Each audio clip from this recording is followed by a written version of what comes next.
کہ ایک روز حضور نے ان سے فرمائش کی کہ مجھے قرآن سناؤ، تو انہوں نے عرض کیا کہ حضور آپ کو قرآن سناؤں، آپ پر تو نازل ہوا ہے۔ تو آپ نے فرمایا کہ ہاں مجھ پر نازل ہوا ہے، لیکن مجھے دوسروں سے سن کر کچھ اور حظ حاصل ہوتا ہے۔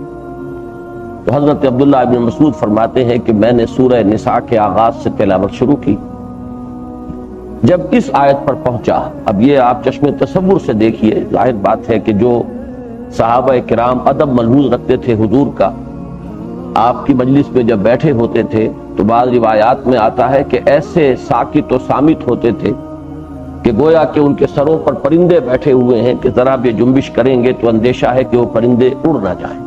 یہ انداز ہوتا تھا صحابہ کرام کا حضور کی محفل۔ تو اس وقت شکل یہی ہوگی کہ حضرت عبداللہ ابن مسعود پورے ادب کے ساتھ سر جھکائے ہوئے قرآن مجید پڑھ رہے ہوں گے۔ 40 آیتیں وہ پڑھ چکے سورہ نساء کی، جب 41ویں آیت پر آئے فَكَيْفَ إِذَا جِئْنَا مِن كُلِّ أُمَّةٍ بِشَهِيدٍ وَجِئْنَا بِكَ عَلَىٰ هَٰؤُلَاءِ شَهِيدًا۔ اس میں نقشہ کھینچا گیا ہے میدان حشر کا کہ جب تمام امتوں کا حساب ہوگا تو ہر امت پر سرکاری گواہ کی حیثیت سے، پروزیکیوشن وٹنس کی حیثیت سے اس امت کا رسول پہلے پیش کیا جائے گا، اور وہ کھڑے ہو کر گواہی دے گا کہ پروردگار تیرے جو احکام مجھ تک پہنچے تھے، تیری جو تعلیمات مجھ تک پہنچی تھی وہ میں نے ان تک پہنچا دی تھی۔ اب یہ خود ذمہ دار ہے، خود مسئول ہے۔ تو فرمایا گیا اس آیہ مبارکہ میں کیا ہوگا اس دن، جس دن کہ ہم ہر امت پر ایک گواہ کھڑا کریں گے، اور اے نبی آپ کو ہم کھڑا کریں گے ان پر گواہ بنا کر۔ تو حضور صلی اللہ علیہ وسلم نے فرمایا حسبک حسبک، بس کرو بس کرو۔ اور حضرت عبداللہ ابن مسعود فرماتے ہیں کہ اب جو میں نے نگاہ اٹھا کر دیکھا تو حضور کے آنکھوں سے آنسو بہ رہے تھے، گویا کہ حضور کو خود اپنی امت کے مقابلے میں یا امت کے خلاف بطور ایک سرکاری گواہ کے گواہی دینی ہوگی کہ اللہ تیرا دین جو مجھ تک پہنچا تھا میں نے پہنچا دیا۔ اب یہ اپنے طرز عمل کے پورے طور پر جواب دہ ہیں، مسئول ہیں۔ اس کے علاوہ میں نے سورہ رحمان کے درس کے ضمن میں ایک بات عرض کی تھی، اس کا میں اعادہ کرنا چاہتا ہوں، اس لیے کہ مجھے یہ اندیشہ ہے کہ شاید اور بھی بہت سے حضرات کے دل میں اسی طرح کی کیفیات ہوں جیسی ایک زمانے میں میرے دل میں بھی رہی ہے۔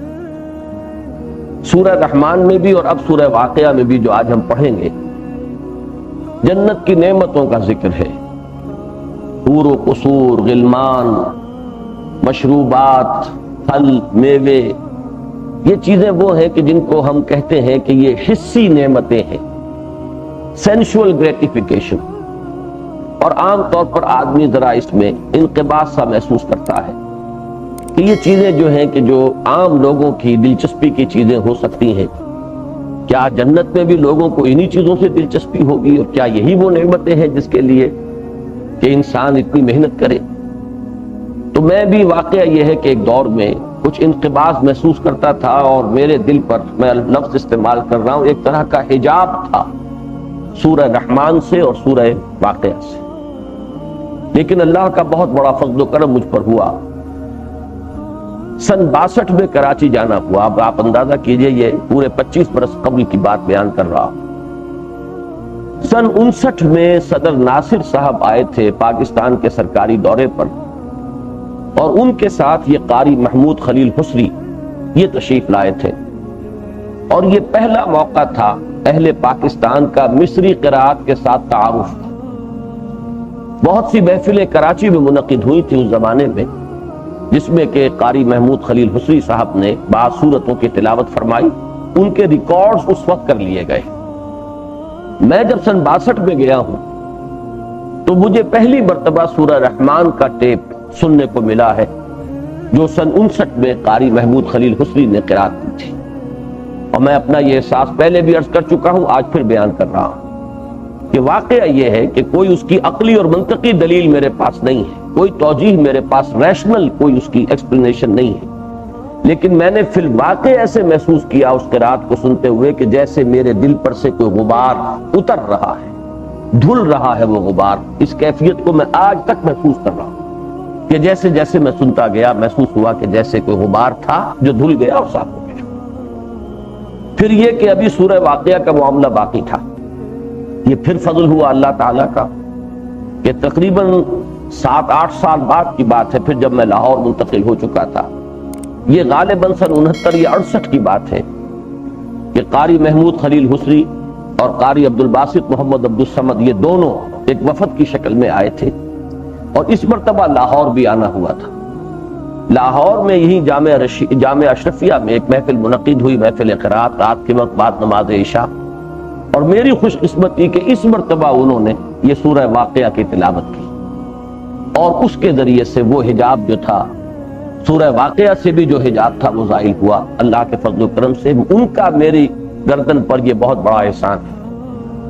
اب میں اس کے حوالے سے یہ بات عرض کر رہا ہوں کہ ہمارے ہاں جو ایک خاص ریشنلسٹ قسم کا ایک مکتب فکر ہے، جو محض کوئی بات جو عقل سے سمجھ میں آئے صرف اسی کو ماننا چاہتا ہے، وہ قرآن مجید کی تلاوت کی تاثیر کا قائل نہیں ہے، جبکہ میرے نزدیک حسن قرات جو ہے قرآن مجید کا، اس کی اپنی ایک تاثیر ہے، یہ معنوی تاثیر سے بالکل جدا گانا ہے۔ آج کل کے زمانے میں آپ نے سنا ہوگا مختلف اصطلاحات استعمال ہوتی ہیں، ESP، ایکسٹرا سینسری پرسیپشن۔ ایک دور وہ تھا جب ہم یہی جانتے تھے کہ حواس خمسہ ہی کے ذریعے سے کوئی چیز انسان کو معلوم ہوتی ہے۔ آج خود سائنس بتا رہی ہے کہ نہیں، کوئی اور چینلز بھی ہیں، انویزیبل، غیر محسوس چینلز ہیں جن کے ذریعے سے پرسیپشن ہوتی ہے باقاعدہ۔ تو ESP ایکسٹرا سینسری پرسیپشن ہے۔ اسی طریقے سے یہ جو انسان کا وجود ہے، انسانی شخصیت ہے، اس میں تاثر جو ہے، اثر قبول کرنے کے چینلز بھی بہت سے ہیں۔ یقیناً اس کا اہم ترین چینل جو ہے وہ انٹلیکٹ ہے، وہ انسان کی عقل، فہم، شعور، جو منطق کے حوالے سے بات کو سمجھتی ہے، یہ اس کا بہت بڑا چینل ہے۔ اور یہ انسان چونکہ حیوان ناطق اور حیوان عاقل ہے، لہذا اہم ترین چینل یہی ہے، لیکن یہ واحد چینل نہیں ہے، یہ واحد ذریعہ نہیں ہے۔ انسان پر تاثر جو مترتب ہوتا ہے اس کے دوسرے چینلز بھی ہیں، اور ان میں سے میں سمجھتا ہوں کہ یہ قرات، جیسے کہ آپ کو معلوم ہے، عام لوگ جانتے ہیں میوزک کا ایک اثر ہے۔ ایک انسان سنتا ہے، کوئی اچھی دھن ہے، اور اگر فرض کیجئے بہت سے شاذ ایسے لوگ بھی ہوتے ہیں جنہیں سرے سے کوئی مناسبت نہیں ہوتی موسیقی سے، لیکن اکثر و بیشتر لوگوں کو مناسبت ہوتی ہے۔ وہ جو دھن ہے، ظاہر بات ہے اس کے اندر کوئی عقلی اپیل تو نہیں ہے، کوئی بات، کوئی میسج جو ہے وہ تو کنوے نہیں ہو رہا، لیکن کوئی بات ہے کہ جس کے زیر اثر انسان جھومتا ہے۔ معلوم ہوا انسان کے اندر کوئی اور شے بھی ہے اس کے، اس انٹلیکٹ کے علاوہ، جو کسی چیز کو ریسیو کرتی ہے اور اس سے تاثر قبول کرتی ہے۔ میرے نزدیک یہ جو موسیقی کی تاثیر ہے ہمارے دین کے اعتبار سے، در حقیقت اسی کی ضرورت ہے جو پوری کی گئی ہے قرآن مجید کی قرات کے ذریعے سے۔ قرآن حکیم میں ایک ملکوتی غنا ہے، ایک ڈیوائن میوزک ہے۔ اس ڈیوائن میوزک کے بارے میں میں نے شاید پہلے بھی اشعار سنائے ہیں۔ مولانا شبیر احمد عثمانی رحمۃ اللہ علیہ نے اپنے حواشی میں اپنے والد مرحوم کے اشعار نقل کیے کہ سنتے سنتے نغمہ ہائے محفل بدعات کو، کان بہرے ہو گئے دل بے مزہ ہونے کو ہے، آؤ سنوائیں تمہیں وہ نغمہ مشروع بھی، کوہ جس سے خاشعم متصدعا ہونے کو ہے۔ یہ سورہ حشر کی جو آخری آیات ہے ان کا حوالہ دیا ہے۔ اس میں وہ تاثیر ہے اس قرآن مجید کی، اس میں حسن قرات، اور اس کی تاکید آئی ہے احادیث میں۔ حضور نے فرمایا زینوا القرآن باصواتکم، قرآن مجید کو اپنی آوازوں کے ذریعے مزین کرو۔ اگر کسی کو اللہ نے حسن صوت کی نعمت عطا فرمائی ہے تو اس حسن صوت کا سب سے زیادہ جو استعمال ہونا چاہیے قرآن کے لیے ہونا چاہیے۔ جیسے سورہ رحمان کے شروع میں میں نے عرض کیا تھا کہ ابتدائی 4 آیات کا جو نتیجہ نکلتا ہے وہ کیا ہے کہ چوٹی کی چیز جو ہے نعمت اللہ کی وہ قرآن ہے، اور چوٹی کا وصف جو انسان کو عطا ہوا ہے وہ قوت بیان ہے۔ تو اس اعلیٰ ترین وصف کا مصرف بھی اعلیٰ ترین ہونا چاہیے۔ خیرکم من تعلم القرآن وعلمہ، تم میں سے بہترین لوگ وہ ہیں جو قرآن سیکھیں اور سکھائیں۔ اگر کوئی صلاحیت بیان اللہ نے عطا فرمائی ہے تو اس صلاحیت کو استعمال کرو قرآن کے بیان کرتے ہیں۔ اسی طرح اگر کسی کو اللہ نے اچھی آواز عطا کی تو اس اچھی آواز کو سب سے زیادہ استعمال ہونا چاہیے قرآن کو مزین کرنے میں۔ یہی لفظ جو حضور نے استعمال کیا، زینوا القرآن باصواتکم، حضرت ابو موسیٰ اشعری رضی اللہ تعالیٰ عنہ کو آپ نے تحسین فرمائی ان کی. کن الفاظ میں وہ ابھی میں آپ کو سناتا ہوں. واقعہ یہ ہوا کہ مدینہ منورہ میں حضور صلی اللہ علیہ وسلم کا یہ معمول تھا کہ رات کے وقت آپ گشت کیا کرتے تھے. مختلف صحابہ کے مکانوں کے قریب سے گزرتے ہوئے تہجد کے وقت آپ دیکھتے تھے کون کس حال میں. اسی ضمن میں یہ واقعہ آتا ہے کہ حضرت ابو بکر کے مکان کے قریب سے گزرے تو وہ بھی نماز پڑھ رہے تھے تہجد کی, اس میں قرآن پڑھ رہے تھے لیکن بہت پست آواز سے. حضرت عمر کے مکان کے قریب سے جب گزر ہوا تو وہ پڑھ رہے تھے بہت بلند آواز سے. تو حضور نے پھر اگلے دن حضرت ابو بکر سے فرمایا کہ تم اس قدر پست آواز سے کیوں پڑھ رہے تھے؟ انہوں نے عرض کیا کہ میں اسے سنا رہا تھا جو سنتا ہے. وہ زیادہ خفی سے خفی آواز ہو وہ بھی سنتا ہے, یعنی اللہ کو سنانا ہے. تہجد میں تو انسان اللہ کو سناتا ہے. حضرت عمر سے پوچھا, انہوں نے عرض کیا کہ میں شیطان کو بھگانے کے لیے یہ اپنی آواز بلند کر رہا تھا. تو حضور نے دونوں سے یہ فرمایا, حضرت ابو بکر سے فرمایا ذرا بلند کرو آواز, اور حضرت عمر سے فرمایا کہ ذرا آواز نیچی کرو, اعتدال کی روش اختیار کرو. اسی طرح کا ایک واقعہ آتا ہے کہ آپ قریب سے گزرے حضرت ابو موسیٰ اشعری کے مکان سے, اب وہ پڑھ رہے تھے, انہیں اللہ تعالیٰ نے حسن صوت کی نعمت جو ہے وافر عطا فرمائی تھی. تو اگلے دن صبح کو حضور نے پھر تحسین فرمائی. حضور کافی دیر تک وہاں کھڑے ہو کر سنتے رہے حضرت ابو موسیٰ اشعری کی قرات, اور صبح آپ نے فرمایا یا ابا موسیٰ انک قد اوتیت مزمارا من مزامیر آل داود. اے ابو موسیٰ تمہیں تو اللہ تعالیٰ نے آل داود کے سازوں میں سے ایک ساز عطا فرمایا, یعنی یہ جو انسان کے گلے میں جو آواز ہے, اگر کوئی خوشگلو ہے کوئی شخص, حسن صوت کی نعمت اسے عطا ہوئی ہے, تو گویا کہ یہ حضرت داؤد علیہ السلام کو بھی لہن داؤدی مشہور ہے, تو یہ اسی طرح کی ایک نعمت ہے جو اللہ نے عطا فرمائی. اچھا, وعید کا انداز بھی حضور کا, من لم یتغن بالقرآن فلیس منا. جو شخص اچھی سے اچھی آواز میں قرآن پڑھنے کی کوشش نہیں کرتا وہ ہم میں سے نہیں. تو ظاہر بات ہے کہ یہ تاکید حضور کی یقیناً اسی لیے ہے کہ قرآن مجید کی اس حسن قرات کے اندر ایک تاثیر ہے. وہ تاثیر منطقی نہیں ہے, وہ عقلی نہیں ہے, اسے ایکسٹرا انٹلیکچوئل پرسیپشن آپ کہیں گے. جس طرح ایکسٹرا سینسری پرسیپشن ESP ہے, تو یہ ایکسٹرا انٹلیکچوئل پرسیپشن ہے کہ وہ عقل کے راستے سے اور منطق کے راستے سے نہیں ہے, لیکن یہ کہ اس کی ایک تاثیر ہے. اور میرا یہ تجربہ ہے, جیسا کہ میں نے باہر عرض کیا ہے, کہ میرا ایک حجاب تھا سورہ رحمان اور سورہ واقعہ سے, اور میں بہت ہی احسان مند ہوں شیخ القرہ محمود خلیل حسری رحمت اللہ علیہ کا.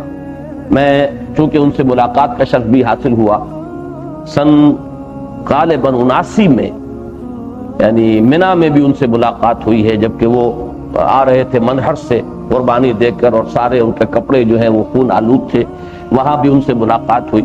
تو میں خاص طور پر اگرچہ زیادہ میں قرآ ان کے اندر جہاں تکلف ہوتا ہے تو مجھے میری طبیعت جو ہے زیادہ مائل نہیں ہوتی, لیکن ان سے جو ایک ذاتی احسان مندی کا رشتہ میرا قائم ہوا ہے اس کی وجہ سے میں ان سے خصوصی قلبی تعلق رکھتا تھا.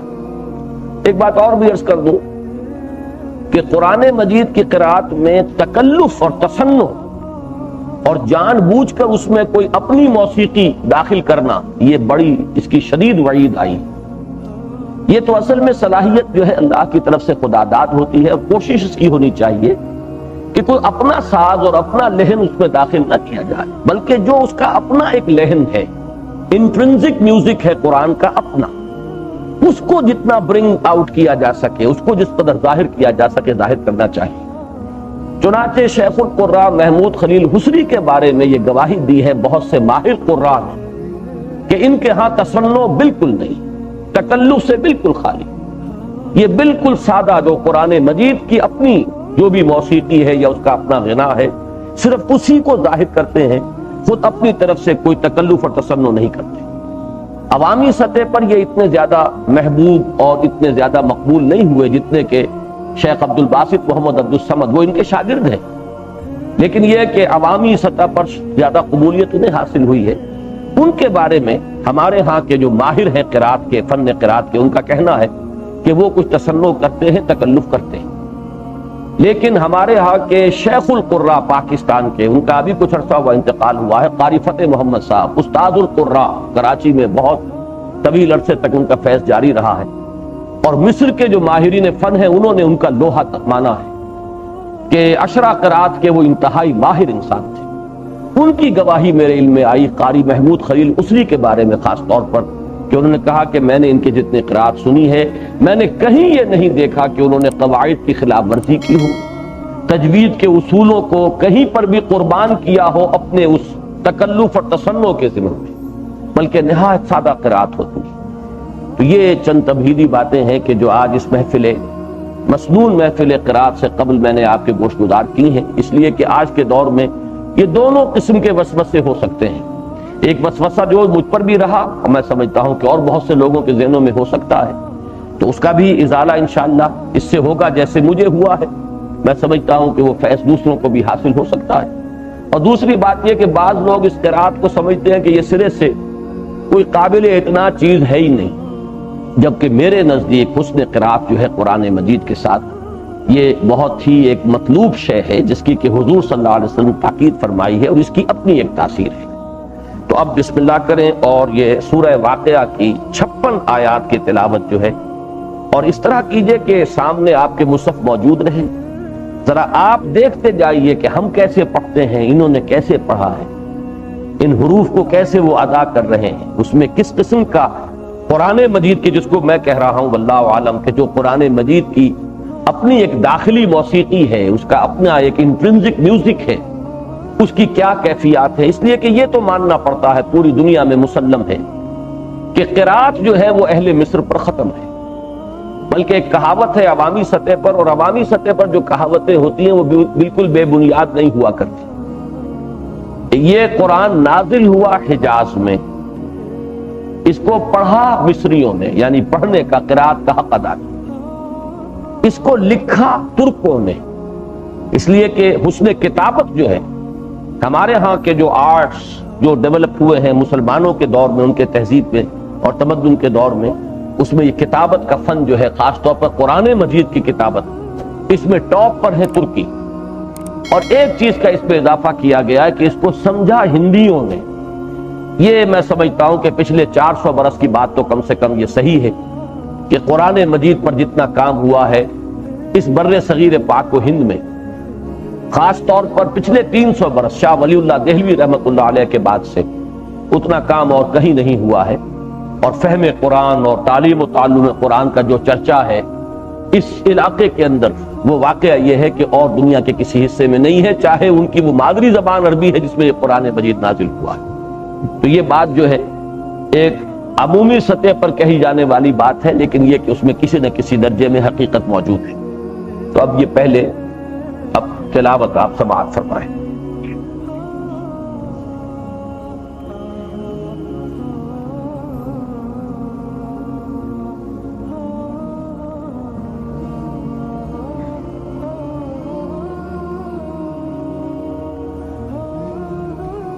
من الشيطان الرجيم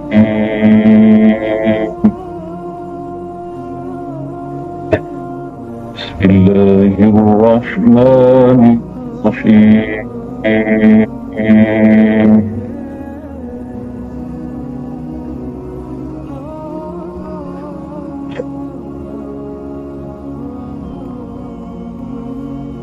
إذا وقعت الواقعة ليس لوقعتها كاذبة خافضة رافعة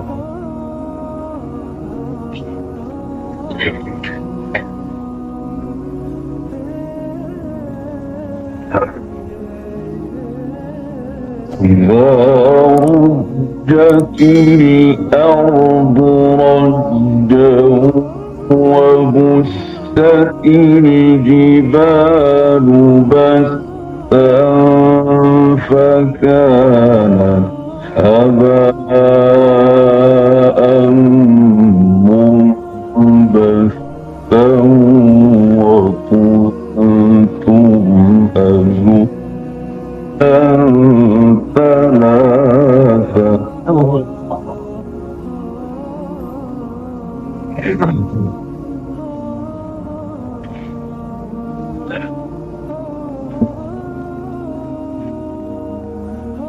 وأصحاب الميمنة ما أصحاب الميمنة وأصحاب المشأمة ما أصحاب المشأمة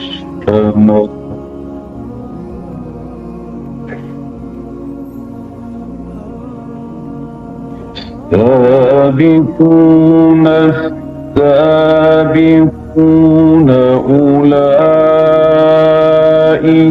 المقربون في جنات النعيم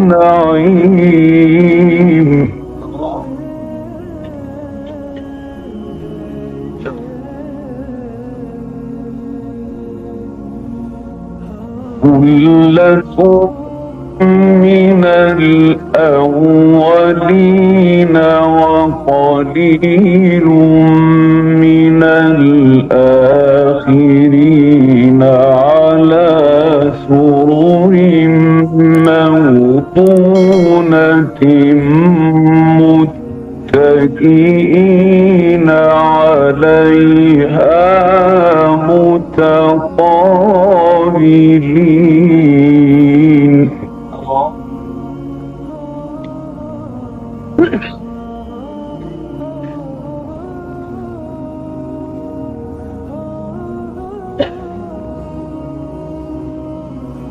يطوف عليهم ولدان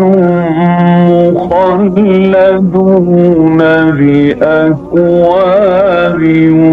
وأباريق وكأس من معين لا يصدعون عنها ولا ينزفون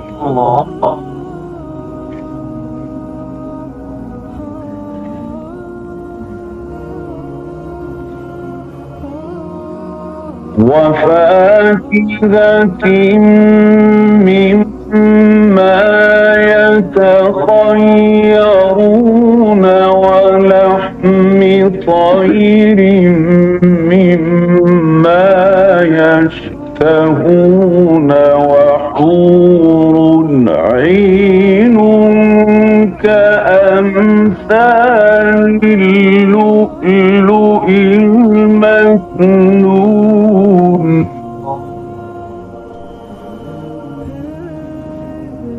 جزاء بما كانوا يعملون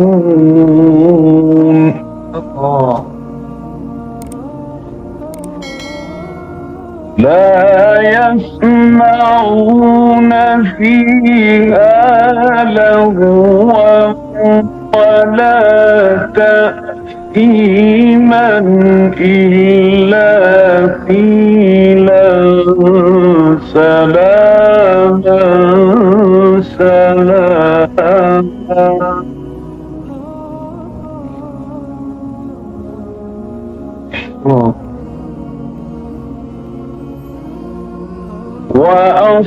وأصحاب اليمين ما أصحاب اليمين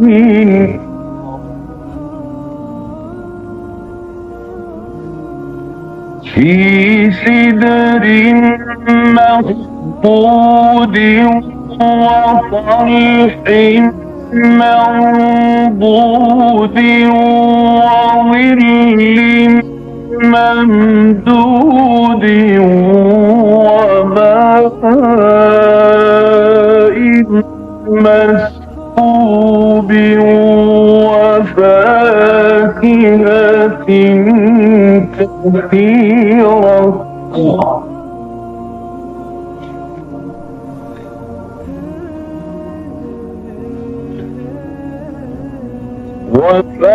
وفاكهة كثيرة لا مقطوعة ولا ممنوعة وفرش مرفوعة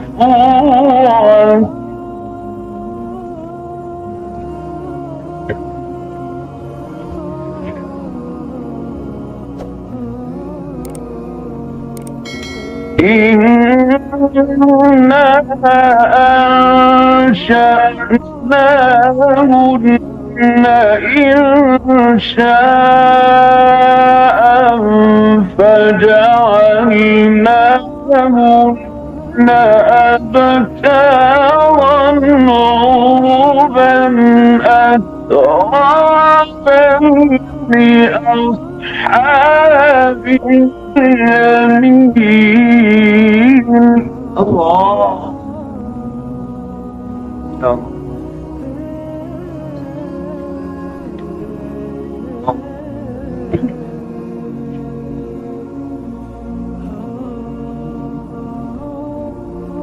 إنا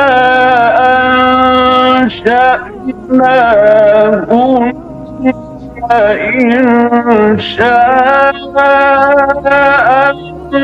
فجعلناهن أبكارا عربا أترابا لأصحاب اليمين.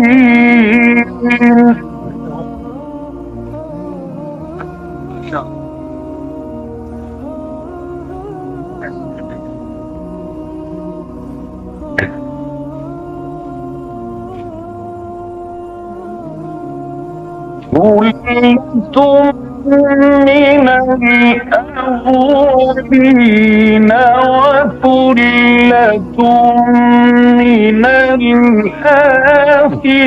الآخرين.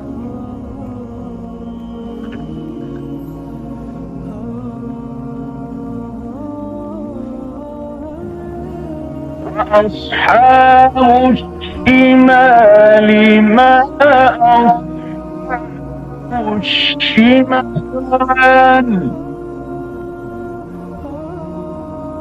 في سموم وحميم وظل من يحموم لا بارد ولا كريم.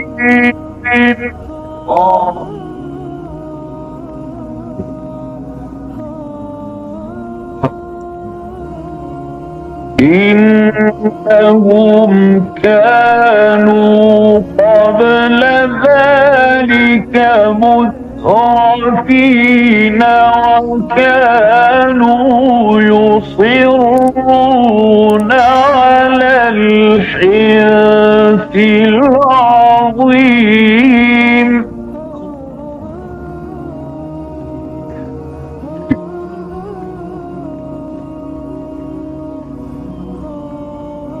وكانوا يقولون أإذا متنا وكنا ترابا وعظاما أإنا لمبعوثون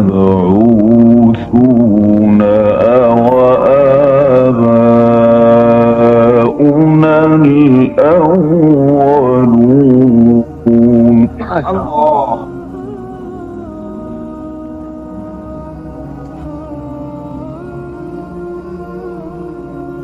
قل إن الأولين والآخرين لمجموعون إلى ميقات يوم معلوم.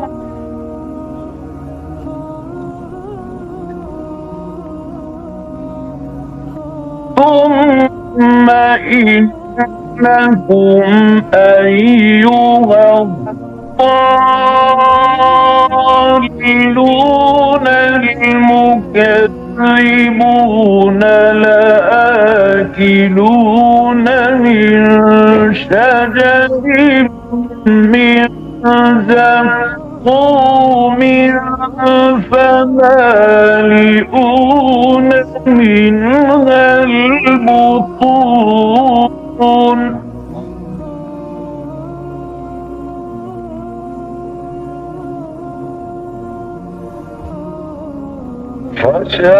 فشاربون عليه من الحميم فشاربون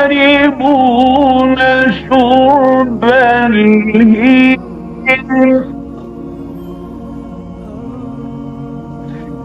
هذا نزلهم يوم الدين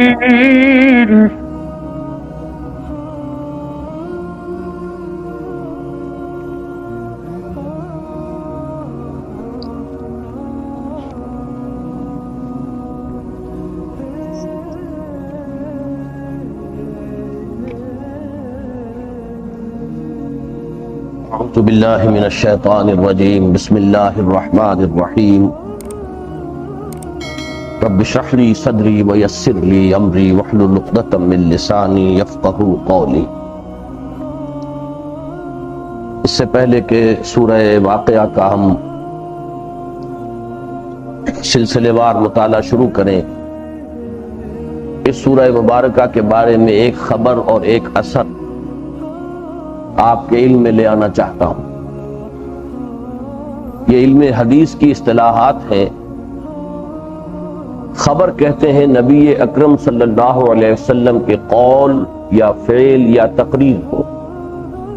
تقریر کے معنی یہ ہے کہ کوئی کام حضور کے سامنے ہوا اور حضور نے اس سے منع نہیں فرمایا، گویا کہ ایک طرح سے حضور کی طرف سے اس کی ایک منظوری ہے کہ جو ہو گئی، ایکنالجمنٹ۔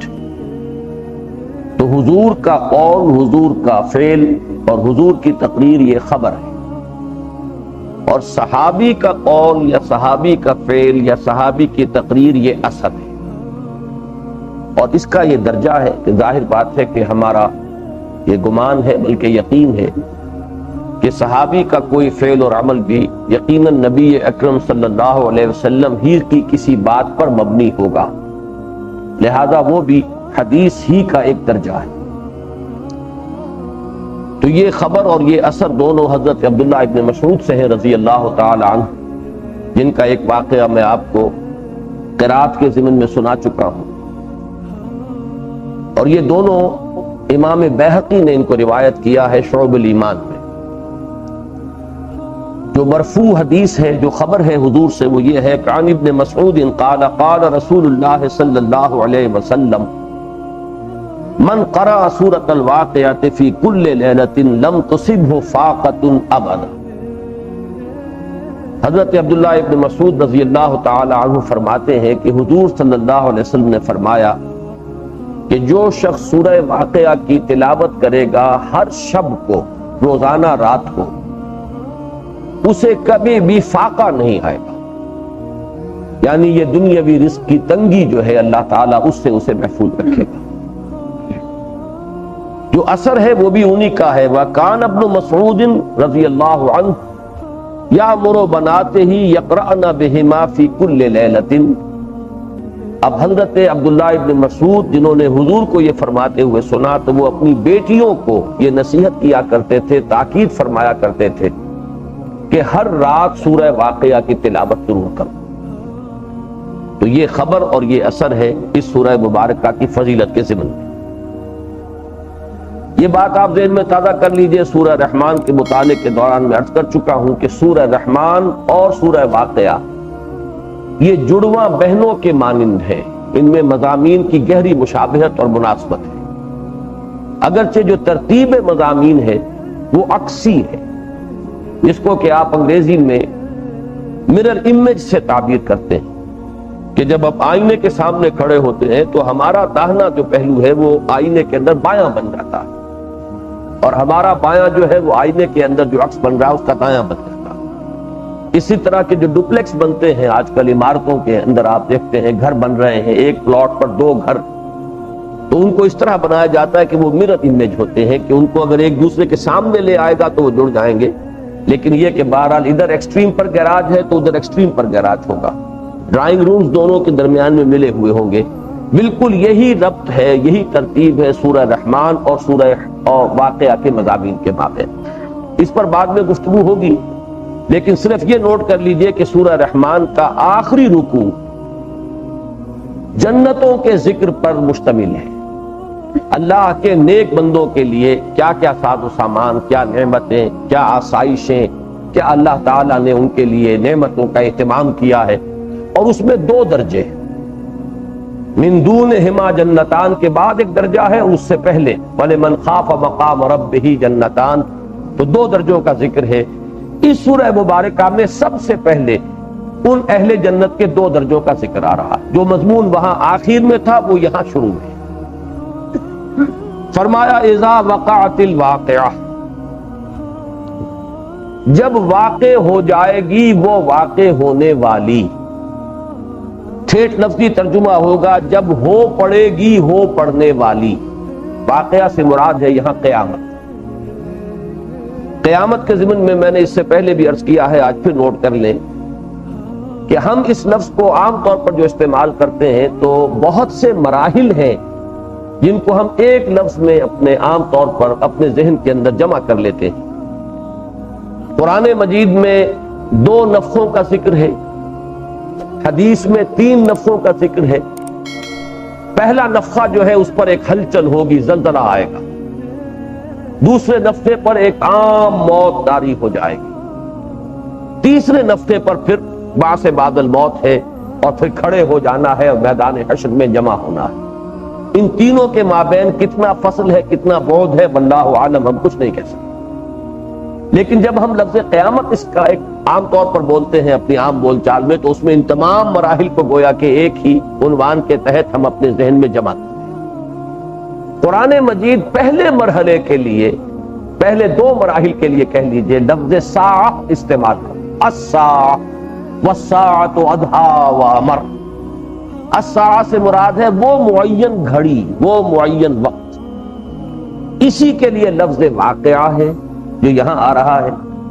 اسی کے لیے قرآن مجید کی 2 سورتیں جو ہیں، ایک 29ویں پارے میں، ایک 30ویں پارے میں، الحاقہ ملحاقہ وما ادراک ملحاقہ۔ الحاقہ حق کہتے ہیں ایک حقیقی چیز کو جو واقعی ہو، یعنی یہ کہ وہ وقت جو ہے آنے والا ہے، شدنی ہے، واقعی ہے، حقیقی ہے، وہ کوئی ڈھکوسلا نہیں ہے، وہ صرف دھونس نہیں ہے۔ ایک لفظ آیا ہے آخری پارے کی صورت میں، القارعہ ملقارعہ وما ادراک ملقارعہ۔ قارعہ کھڑکھڑانے والی، جب وہ گھڑی آئے گی تو جو زلزلہ ہوگا اور جو اس کائنات کے اندر نظم درہم برہم ہوگا، اس کو کہا جیسے کھڑکھڑانے والی۔ تو القارعہ، الحاقہ، الساعہ، اور یہاں الواقعہ۔ الواقعہ کا لفظ قرآن مجید میں اسی انداز میں ایک اور مقام پر آیا ہے، یہ سورہ الحاقہ ہی میں ہے۔ فَإِذَا نُفِخَ فِي الصُّورِ نَفْخَةٌ وَاحِدَةٌ وَحُمِلَتِ الْأَرْضُ وَالْجِبَالُ فَدُكَّتَا دَكَّةً وَاحِدَةً فَيَوْمَئِذٍ وَقَعَتِ الْوَاقِعَةُ۔ جس دن کے یہ واقعات ہوں گے، یہ حوادث رونما ہوں گے، یہ زمین اور اس کے اوپر جو پہاڑ ہیں یہ ایک دفعہ اٹھا کر پٹک دیے جائیں گے، اس وقت وہ واقعہ ہو جائے گا جس واقعے کی خبر دی جا رہی ہے۔ فَيَوْمَئِذٍ وَقَعَتِ الْوَاقِعَةُ، وہی بات وہ یہاں شروع ہو رہی ہے، اذا وقعت الواقعہ۔ اس لفظ کی ایک اور مناسبت ہے جو اس گروپ کی صورتوں سے متعلق ہے۔ یہ جو 7 صورتیں ہیں مکیات، چھٹے گروپ کی یہ 7 مکی صورتیں ہیں۔ سورہ قاف کے بارے میں عرض کر چکا ہوں کہ وہ منفرد مزاج کی ہے، اس کا کوئی جوڑا نہیں ہے۔ پھر سورہ ذاریات اور سورہ طور ہیں، ان کے درمیان وہ نسبت زوجیت ہے، جوڑا ہونے کی نسبت ہے۔ ان دونوں میں لفظ آیا ہے لیکن مذکر کی شکل میں آیا ہے، یہ مؤنث واقعہ کا لفظ نہیں ہے، واقع۔ وہ یاد کیجئے سورہ ذاریات میں آیا، انما توعدون لصادق وان الدین لواقع۔ جس چیز کی تمہیں خبر دی جا رہی ہے، جس چیز کی دھمکی تمہیں دی جا رہی ہے، وہ حقیقی ہے، سچی ہے، دھوس نہیں ہے، یہ ایسے ہی بناوٹی بات نہیں ہے، بلکہ وہ حقیقی ہے، سچی ہے، اور دین جزا و سزا واقع ہو کر ہے۔ سورہ طور میں فرمایا ان عذاب ربک لواقع، یقیناً اے نبی صلی اللہ علیہ وسلم آپ کے رب کا عذاب واقع ہو کر ہے۔ یہ در حقیقت پس منظر میں ان لوگوں کا انکار ہے کہ کوئی نہیں ہے، کوئی قیامت نہیں ہے۔ مساء، کیا ہے وہ قیامت ہم نہیں جانتے، ما ندری مساء، ہم نہیں مانتے۔ جیسے کہ دو جگہ پر قرآن مجید میں آیا ہے کہ ہم نہیں تسلیم کرتے، ما ہی الا حیاتنا الدنیا نموت و نحیا، ہم نہیں مانتے کوئی زندگی اور ہے سوائے اس دنیا کی زندگی کے، ہم خود ہی جیتے ہیں خود ہی مرتے ہیں، وما یہلکنا الا الدہر، اور کوئی شے ہمیں ہلاک کرنے والی کوئی ہستی نہیں ہے سوائے اس گردش افلاک کے، اسی سے وہ موت واقع ہو جائے گی، کوئی ہستی نہیں ہے جو ہمیں جلاتی ہو، زندہ رکھتی ہو اور مارنے والی۔ آخری گروپ کی صورتوں میں بھی دو جگہ پر یہ لفظ آیا ہے، سورہ معارج میں سأل سائل بعذاب واقع للکافرین لیس لہ دافع، اور سورہ مرسلات میں انما توعدون لواقع، یہ وہ واقع ہونے والی شے وہ ہے کہ جس کو اس سورہ مبارکہ کے آغاز میں لائے ہیں، اذا وقعت الواقعہ، جب وہ ہو پڑنے والی ہو پڑے گی۔ جب وہ ہندوؤں کے ہاں، میں نے مولانا مودودی یہ حکایت یا روایت سنایا کرتے تھے کہ بعض علاقوں میں ہندوؤں کے ہاں یہ ان کی ایک رسم تھی یا رواج تھا کہ اگر کوئی ہندو مر رہا ہوتا تھا، اس کی جان کنی جو ہے وہ بہت شدید ہو جاتی تھی اور نزع جو ہے وہ لمبا ہو جاتا تھا اور جان نکلتی نہیں تھی، تو اس سے کہتے بھائی وہ ان کہنی کہہ دو۔ وہ ان کہنی کیا تھی کہ لا الہ الا اللہ محمد رسول اللہ، جان نکل جائے گی تمہاری آسانی سے، یہ ان کہنی کہہ دو۔ تو یہاں پر گویا کہ وہی انداز ہے کہ جس کو تم ان ہونی سمجھ رہے ہو، جب وہ ہو جائے گی، اذا وقعت الواقعہ، جسے تم نے ان ہونا سمجھا ہے، ان ہونی جب وہ ہو جائے گی، لیس لوقعتها کاذبہ، یہ اپنی جگہ پر دوسری آیت جو ہے ایک مکمل جملہ ہے، اور خالص نحو کے اعتبار سے اس کا ترجمہ کیا جائے گا تو وہ حال کے ساتھ زیادہ موضوع ہے، نہیں ہے اس کے واقع ہونے میں کوئی جھوٹ، اس لیے کہ کاذبہ یہاں پر اگرچہ شکلن تو یہ اس میں فاعل ہے مؤنث، کاذب جھوٹ بولنے والا، جھوٹ کہنے والا، اور کاذبہ جھوٹ بولنے والی، لیکن یہ کہ اس کو تقریباً تمام مفسرین نے مانا ہے کہ یہ عاقبہ اور عافیہ کے وزن پر یہ مصدر ہے۔ لیس لوقعتها کاذبہ، اس کے واقع ہونے میں ہرگز کوئی جھوٹ نہیں، کوئی جھوٹ کا شائبہ نہیں، وہ تو ہو کر رہنے والی شے۔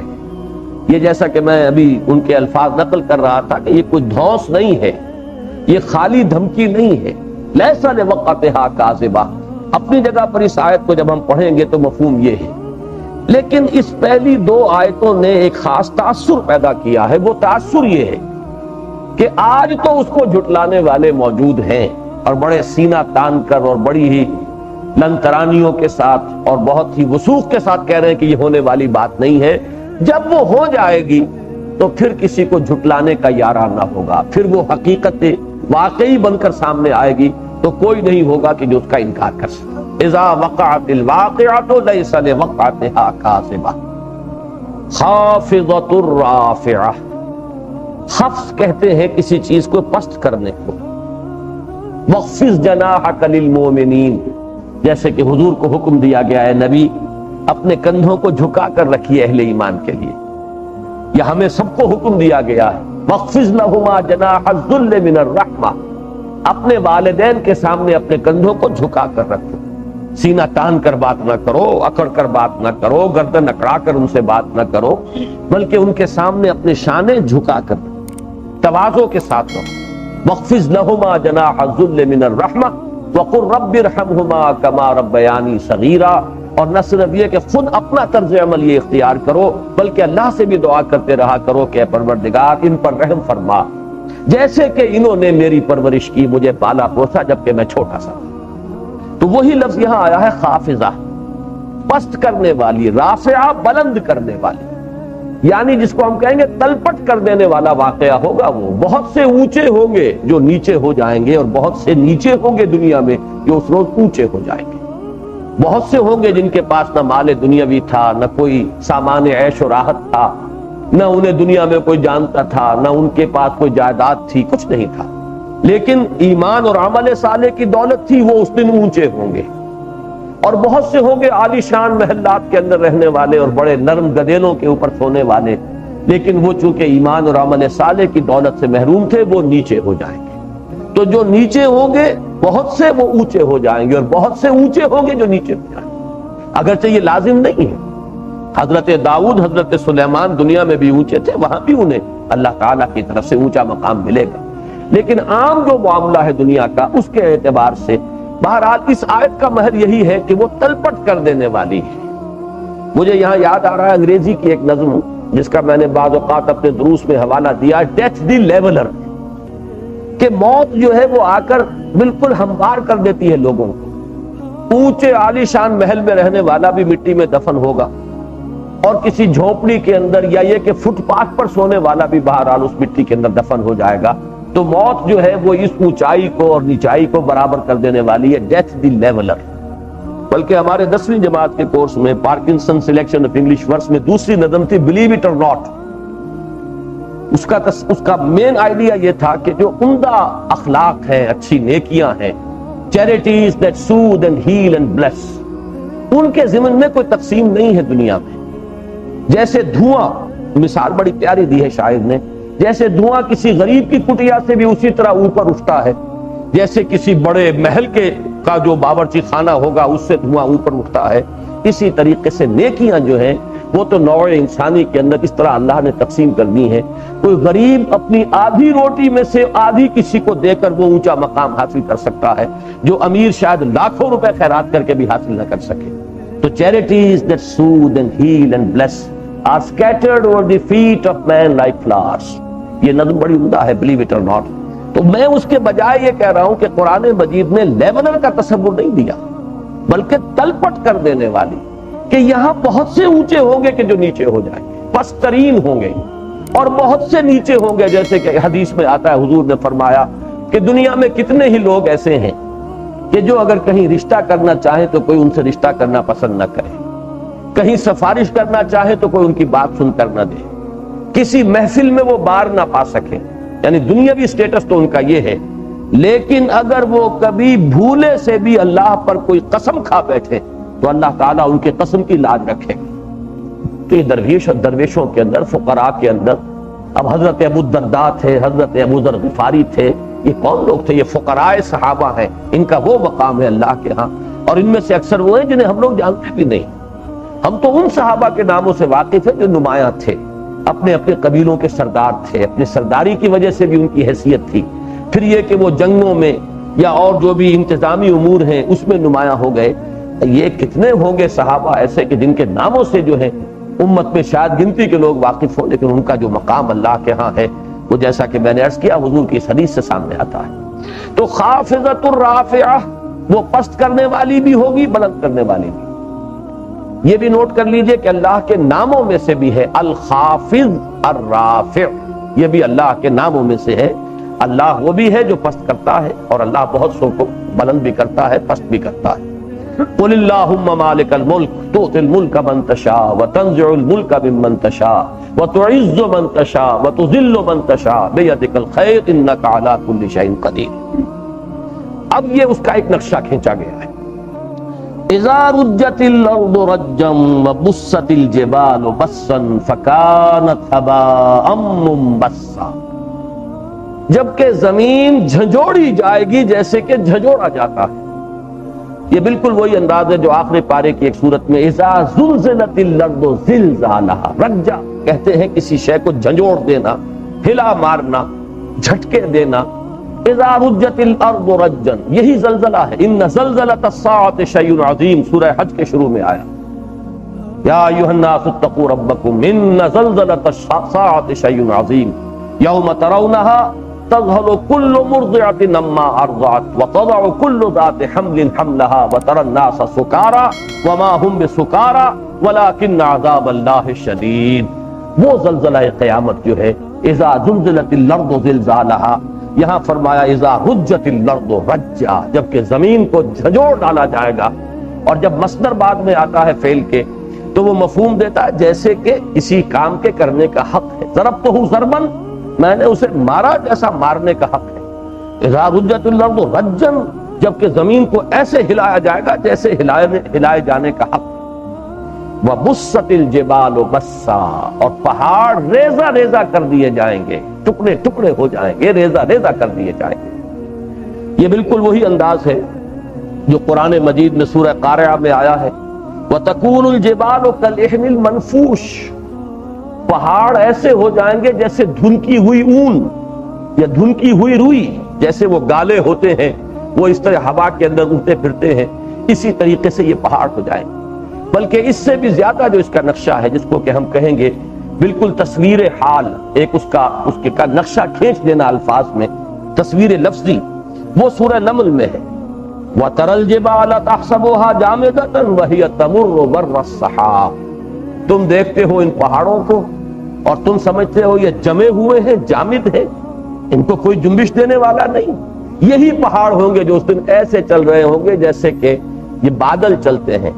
بادلوں کے چلنے کا تصور اور بادلوں کی کیفیت شاید جس وقت قرآن نازل ہوا تھا اس وقت کا انسان جو ہے اس کو اتنا احساس نہ ہو جتنا آج ہوائی سفر کے دوران اس کا اندازہ ہوتا ہے۔ جب آپ بادلوں کے کسی بلینکٹ کو پیئرس کرتے ہیں اور جہاز گزرتا ہے نیچے سے اوپر یا اوپر سے نیچے، تو وہ جو روئی کا گالا سا نظر آتا ہے، ہمیں تو نیچے نظر آتا ہے شاید کوئی سالڈ شے ہے، لیکن وہ روئی کا گالا ہے، اس کے سوا کچھ بھی نہیں۔ بالکل اسی طریقے سے وہی تمر مر السحاب، بالکل جیسے کہ یہ بادل چل رہے ہوتے ہیں ایسے ہی یہ پہاڑ اس وقت چل رہے ہوں گے۔ تو بالکل یہ کالعہن المنفوش، اس کے ساتھ تمر مر السحاب کی جو مناسبت ہے، میں پھر عرض کر رہا ہوں کہ جتنی آج ہم پر واضح ہے اتنی یہ ہوائی سفر سے پہلے یہ بات، اس کی اتنی مناسبت جو ہے لوگوں کی سمجھ میں نہیں آ سکتی تھی۔ اذا رجت الارض رجا وبست الجبال بسا، ان دونوں آیتوں کا ایک تقابل سورہ رحمان کی ایک آیت سے کر لیجئے۔ اس میں بھی میں نے عرض کیا تھا کہ ایک ہے اس کائنات کی مکمل تباہی، وہ بھی کبھی وقت آئے گا، لیکن جس چیز کو قرآن الساعہ کہتا ہے وہ در حقیقت اس زمین کا جو نظام ہے اس کا درہم برہم ہونا ہے، پوری کائنات کا درہم برہم ہونا نہیں ہے۔ اس لیے کہ یہ ثقلان جنہیں کہا گیا ہے سورہ رحمان میں، یہ اسی زمین کی پیداوار ہے، ثقلان، سنفرغ لکم ایھا الثقلان۔ انسان بھی اسی زمین سے بنے، اسی کی کرسٹ آف دی ارتھ سے تفصیل سے میں پچھلی مرتبہ بیان کر چکا ہوں۔ جنات بھی اسی زمین کے اس دور کی مخلوق ہیں جبکہ یہ آگ کا ایک شعلہ تھی، ایک کرہ نار، اور اس کرہ نار کی لپٹ سے جنات پیدا کیے گئے۔ دونوں کا مادہ تخلیق ہی زمین ہے، اور یہ اسی کا بوجھ ہے، اے بوجھو اس زمین کے اوپر جو سوار ہے۔ ان کا قصہ جو ہے قصہ زمین برسر زمین یہی طے ہوگا، لہذا یہی زمین ہے اذا دکت الارض دکن دکا وجاء ربک والملک صفا صفا وجیء یومئذ بجہنم، اسی زمین کو کوٹ کوٹ کر چپٹا کیا جائے گا، اسی کو پھیلایا جائے گا۔ اور ہو سکتا ہے ایک بات نوٹ کیجئے، جیسے کہ خیال ہے کہ اس زمین کے اندر اب بھی اس کے پیٹ میں وہ آگ جو ہے آتشی، وہ جو مواد ہے وہ موجود ہے جس کی حرارت کا ہم تصور نہیں کر سکتے۔ جیسے ایک انگارہ ہوتا ہے کہ وہ جب ٹھنڈا پڑتا ہے تو اوپر راکھ آ جاتی ہے، اندر تو وہ انگارہ موجود ہوتا ہے، وہ حرارت موجود ہوتی ہے۔ اسی طرح یہ زمین بھی جب ٹھنڈی ہوئی ہے تو اوپر یہ کرسٹ جو بن گیا ہے، یہ کرسٹ آف دی ارتھ ہے، اسی سے یہ جو کچھ بھی ہے ہمیں نظر آ رہا ہے یہ نظام، لیکن اس کے اندر تو وہی حرارت ہے، وہی آگ کی بھٹی دہک رہی ہے۔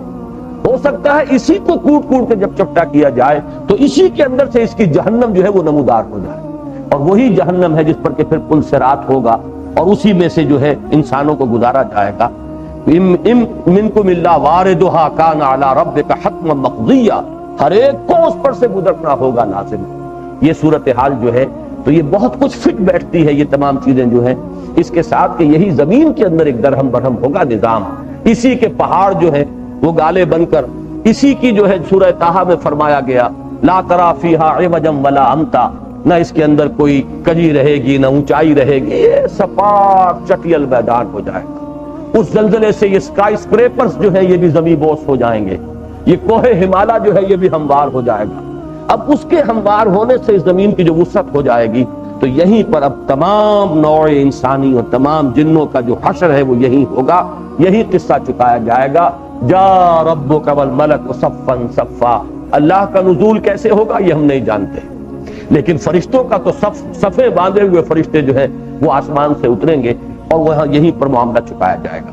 تو وہ جو وہاں فرمایا گیا ہے زمین کے بارے میں نے نوٹ کروایا تھا، کل من علیہا فان، علیہا میں ہا کی ضمیر اسی زمین کی طرف جا رہی ہے، جو کچھ اس پر ہے اس کی فنا ہو جائے گی۔ اور جیسے کہ سورہ کہف میں فرمایا جعلنا ما علی الارض زینۃ لہا لنبلوہم ایہم احسن عملا وإنا لجاعلون ما علیہا صعیدا جرزا، جو کچھ زمین کے اوپر ہے چٹیل میدان کر دیا جائے گا اور پھر یہاں میدان حشر ہوگا۔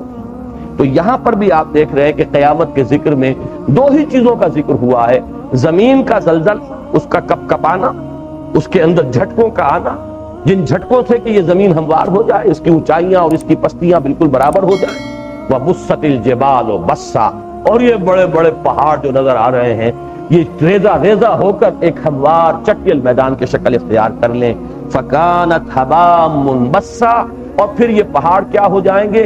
غبار، منبثہ منتشر پھیلا ہوا غبار۔ وَكُنْتُمْ أَزْوَاجًا ثَلَاثًا، اب یہاں سے وہ اصل بات شروع ہوئی، اور ہو جاؤ گے تم تین گروہوں میں منقسم۔ زوج کا لفظ صرف جوڑے کے لیے نہیں آتا، عربی زبان میں قسم کے لیے بھی آتا ہے۔ تین قسموں میں انسان منقسم ہو جائیں گے، تین گروہوں میں انسان بٹ جائے گا۔ وہ تین گروہ کون سے ہیں؟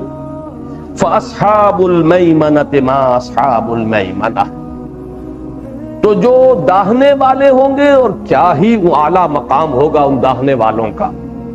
میمنہ یمین سے بنا ہے، یمین داہنے ہاتھ کو کہتے ہیں، لیکن ساتھ ہی میمنہ کا لفظ آتا ہے برکت کے لیے بھی، برکت، خوشبختی۔ اسی لیے ہم ایک لفظ بولتے ہیں قدوم میمنت لزوم، کسی کا آنا جو ہے بابرکت آنا، جس کے ساتھ کہ برکتوں کا آنا لازمی ہو جائے، قدوم میمنت لزوم۔ تو میمنت وہاں کس معنی میں آ رہا ہے؟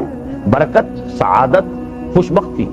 تو یہاں دونوں ترجمے کیے گئے، دونوں درست ہوں گے۔ اصحاب المیمنہ وہ لوگ جن کے داہنے ہاتھ میں اعمال نامے پکڑائے جائیں گے، سورہ حاقہ میں اس کی تفصیل موجود ہے۔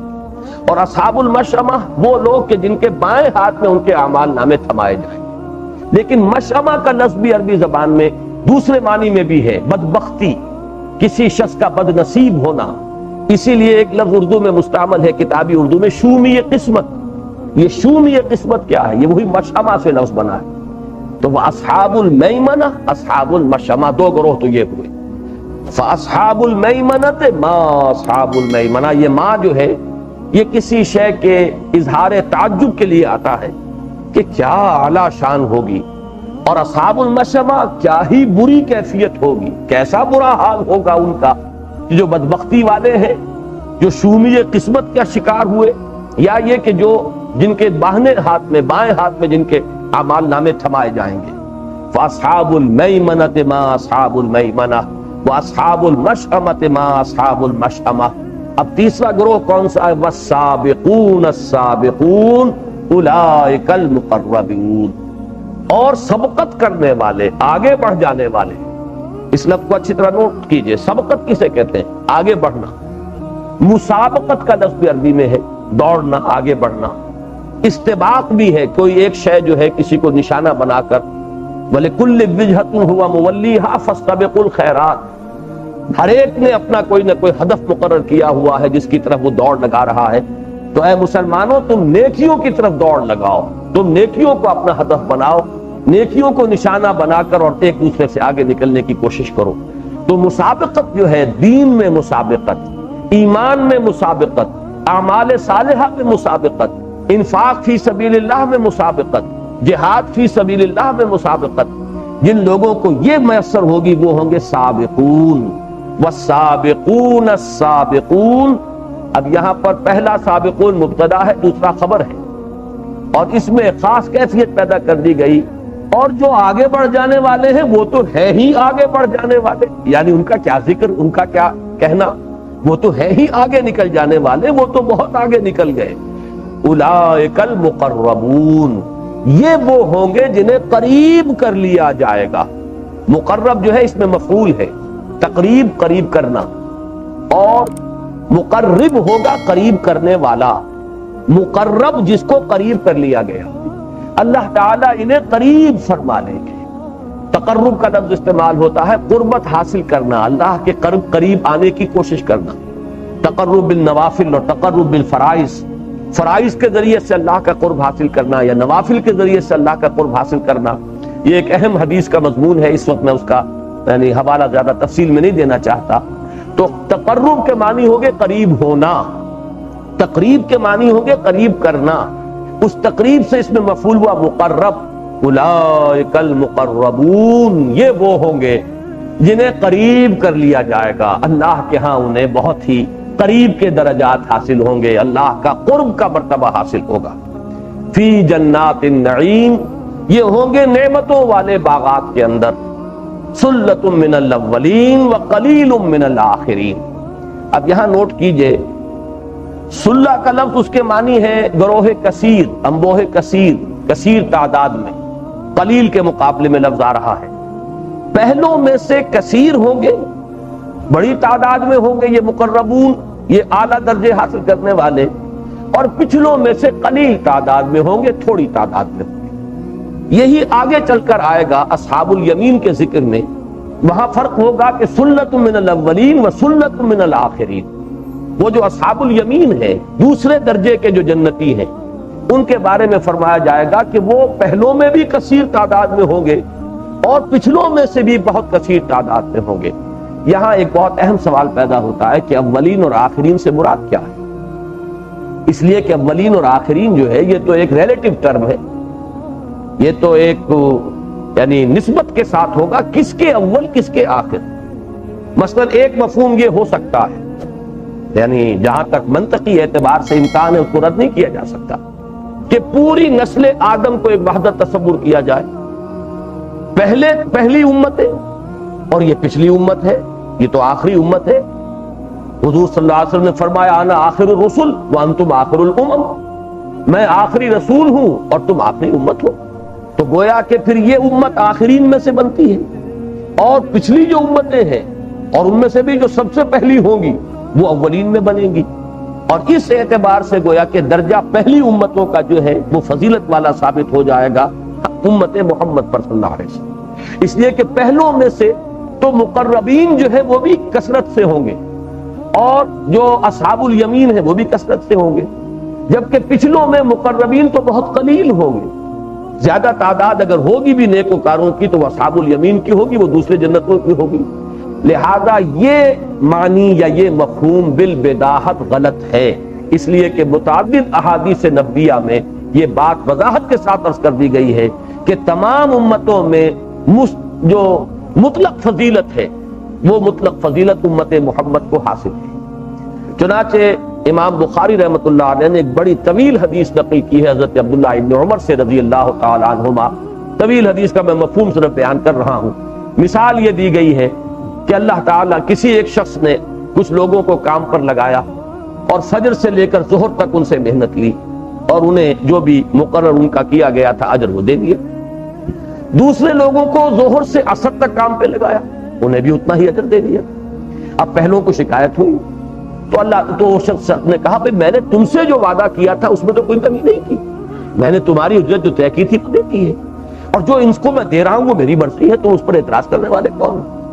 پھر وہ عصر سے مغرب تک والی بھی ایک امت تھی، اس کو کام پر لگایا، انہیں بھی اتنی ہی اجرت دے دی. تو اب اعتراض اور شدید ہو گیا کہ ان کی تو مدت جو ہے محنت کی اور مشقت کی بہت ہی کم ہے اور انہیں بھی وہی اجر و ثواب اور وہی بدلہ مل رہا ہے. اس تمثیل سے بیان کیا گیا ہے کہ یہ جو امت ہے امت محمد، اس کا زمانہ سب سے قلیل ہے، لیکن اجر اور ثواب اور فضیلت میں یہ تمام امتوں سے بڑھ جائے. تو یہ اب بخاری کی حدیث ہے اور حضرت عبداللہ ابن عمر رضی اللہ تعالی عنہما سے ہے، لہذا اس کی روشنی میں میں نے عرض کیا ہے.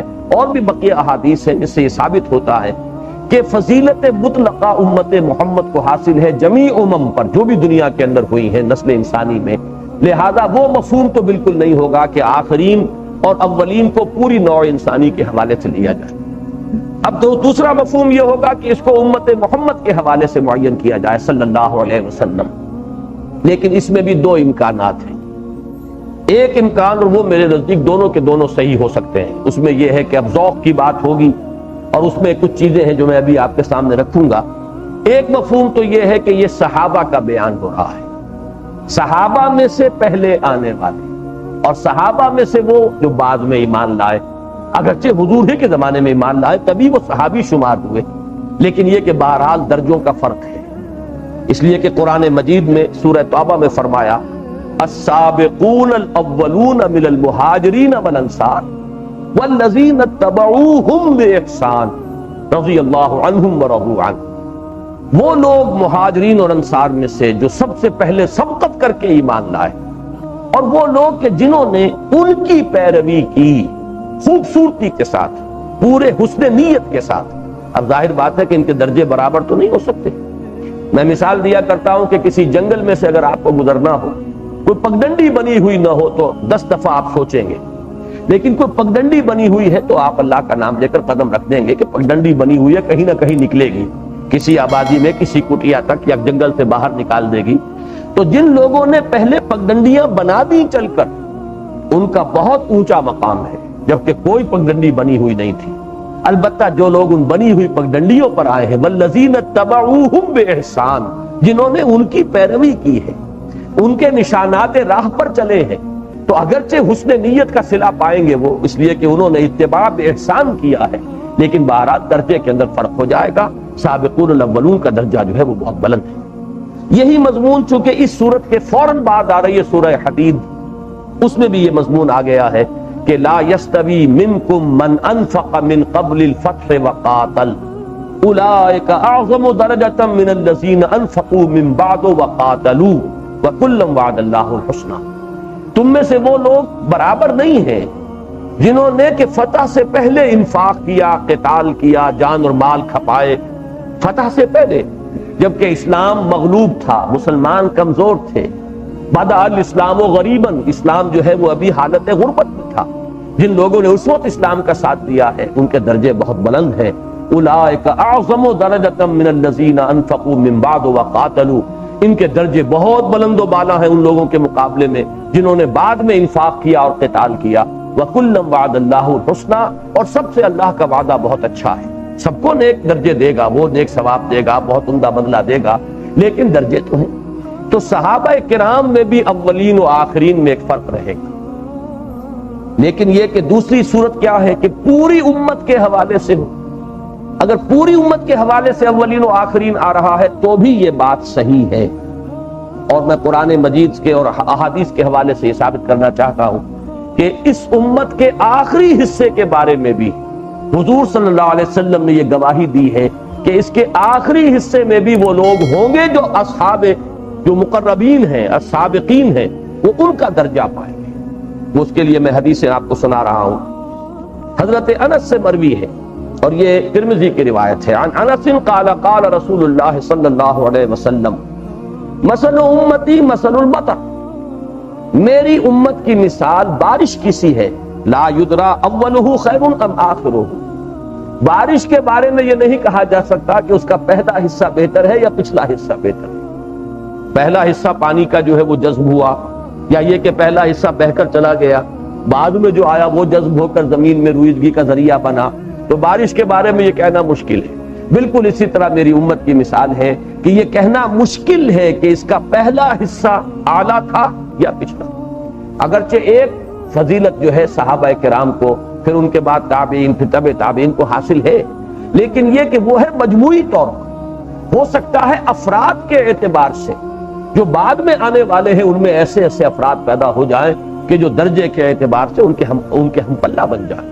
چنانچہ دوسری حدیث میں آپ کو سنا رہا ہوں، یہ بیہقی کی روایات ہیں دو۔ عن عبد الرحمن ابن علاء الحضرمی، عبد الرحمن ابن علاء الحضرمی سے روایت ہے، قال حدثنی من سمع النبی صلی اللہ علیہ وسلم یقول، وہ فرماتے ہیں کہ مجھے اس شخص نے بتایا جس نے خود سنا محمد الرسول اللہ صلی اللہ علیہ وسلم کو یہ فرماتے ہوئے۔ اب یہ حضور کا قول شروع ہو رہا ہے، متن یہ انہ سیکون فی آخر هذه الامت قوم لہم مثل اجر اولہم، یقیناً اس امت کے آخر میں، بالکل آخری دور میں ایسے لوگ پیدا ہوں گے کہ جن کو وہی اجر ملے گا جو اس امت کے پہلے لوگوں کو ملا ہے۔ صحابہ کرام کے ساتھ وہ اجر کے اعتبار سے مساوی ہو جائے۔ اب ان کی شان جو بیان ہوئی ہے، یہ اس دور میں جو اسلامی انقلاب کے ضمن میں نے تقاریر کی ہیں بہت سی، جن حضرات نے سنی ہیں، ان کے لیے یہ الفاظ خاص طور پر نوٹ کرنے کے قابل ہیں۔ وہ لوگ کون ہوں گے؟ یامرون بالمعروف وینہون عن المنکر ویقاتلون اہل الفتن، یہ وہ لوگ ہوں گے جو نیکی کا حکم دیں گے، برائیوں سے روکیں گے اور فتنے والوں سے جنگ کریں گے۔ یہ وہ لوگ ہوں گے کہ جو ہوں گے تو آخری دور کے لوگ، میری امت کے آخری دور کے اندر ایسے لوگ ہوں گے جو اجر کے اعتبار سے اس کے اولین حصے کے مساوی ہو جائیں گے۔ انہ سیکون فی آخر ہذہ الامۃ قوم لہم مثل اجر اولہم یامرون بالمعروف وینہون عن المنکر ویقاتلون اہل الفتن۔ اللہم ربنا اجعلنا منہم، اللہ تعالی ہمیں توفیق دے کہ ہم ان لوگوں میں شامل ہوں۔ یہ روایت بیہقی کی ہے۔ دوسری روایت سنیے بیہقی کی، عن عمرو بن شعیب عن ابیہ عن جدہ، یہ طویل روایت ہے، میں نے کئی مرتبہ آپ کو سنائی ہے، اس کے صرف آخری اور پہلا جملہ میں آپ کو سنا رہا ہوں کہ حضور صلی اللہ علیہ وسلم نے صحابہ کرام کی ایک محفل میں صحابہ سے ایک سوال کیا، ای الخلق اعجب الیکم ایمانا، ذرا یہ بتاؤ تمہارے نزدیک ایمان سب سے زیادہ حسین اور خوشنما اور دل ربا ایمان کس کا ہے؟ یہ حضور کا ایک طریقہ تعلیم تھا، سوال کر کے، اور یہ بہترین طریقہ تعلیم ہے۔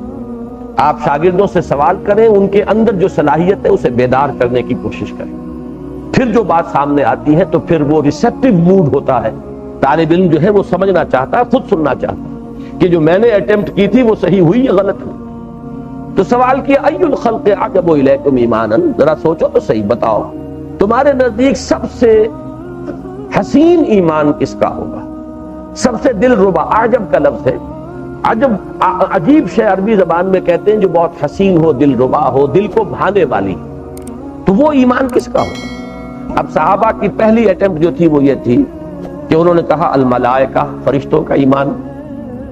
حضور نے رد کر دیا، وما لهم لا یؤمنون وهم عند ربهم، وہ کیسے ایمان نہیں لائیں گے، وہ تو اپنے رب کے پاس ہے۔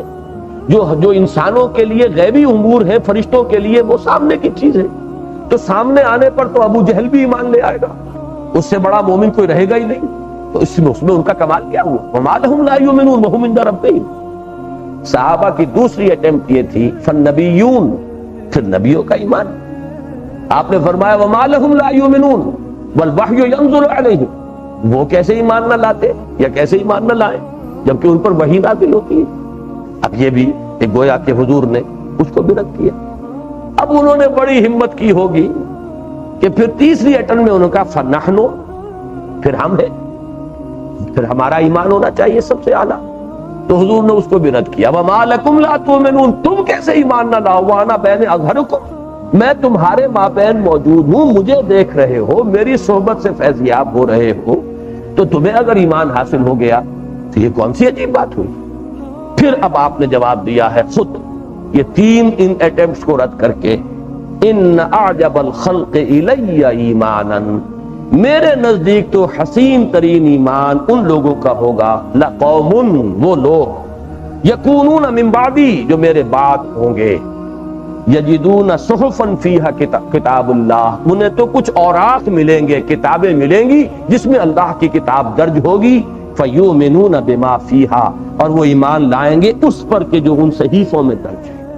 یعنی میری صحبت سے جو ہے وہ فیضیاب نہیں ہوں گے، پھر بھی ایمان لائیں گے قرآن پر، وہ لوگ ہوں گے کہ جن کا ایمان، دیکھیے نوٹ کر لیجیے، یہ افضل کا نہیں، افضل ایمان تو صحابہ کا ہے، افضل اور ہے، عجب اور ہے۔ حسین ہو سکتا ہے کوئی چیز اجر و ثواب کے اندر جو ہے وہ اپنے مقام کے اعتبار سے وہ جو ہے کسی بڑی شے کے مساوی ہو جائے، جیسے کہ وہ غزوہ تبوک کے وقت کا واقعہ آتا ہے کہ حضرت ابوبکر جو کچھ لے کر آئے اور حضرت عثمان نے جو کچھ پیش فرمایا وہ سب آپ کو معلوم ہے۔ ایک انصاری صحابی جن کے پاس کچھ نہیں تھا، ساری رات انہوں نے ایک یہودی کے باغ میں مزدوری کی، صبح جو کھجوریں ملی، رات بھر کی محنت مزدوری کا جو بھی وہ اجرت ملی، اس میں سے نصف جو ہے وہ گھر والوں کے حوالے کیا، دن بھر کا راشن، اور نصف لا کر حضور کی خدمت میں پیش کرتی ہے۔ حضور نے فرمایا کہ اللہ کی میزان میں یہ کھجوریں اس پورے ڈھیر پر بھاری ہیں، اور آپ نے حکم دیا کہ اس کو ان تمام پورے ڈھیر کے اوپر ان کھجوروں کو پھیلا دیا جائے۔ تو کوئی چیز اپنے حجم کے اعتبار سے، مقدار کے اعتبار سے، وزن کے اعتبار سے کتنی ہی کم ہو، کسی اور پہلو سے وہ بہت اونچی ہو سکتی ہے۔ اس اعتبار سے نوٹ کیجئے کہ افضل ایمان تو صحابہ کا ہے رضی اللہ تعالیٰ عنہم اجمعین، ان کے قریب کوئی بھی نہیں پہنچ سکتا۔ لیکن یہ ہے کہ اعجب کا لفظ استعمال کیا کہ ان اعجب الخلق الی ایمانا لقوم یکونون من بعدی یجدون صحفا فیہا کتاب اللہ فیؤمنون بما فیہا، وہ صحیفے پائیں گے جن میں اللہ کی کتاب درج ہوگی، وہ اس پر ایمان لائیں گے۔ اللہم ربنا اجعلنا منہم، اس پر بھی آمین کہیے، اللہ تعالی ہمیں ان میں شامل کرے۔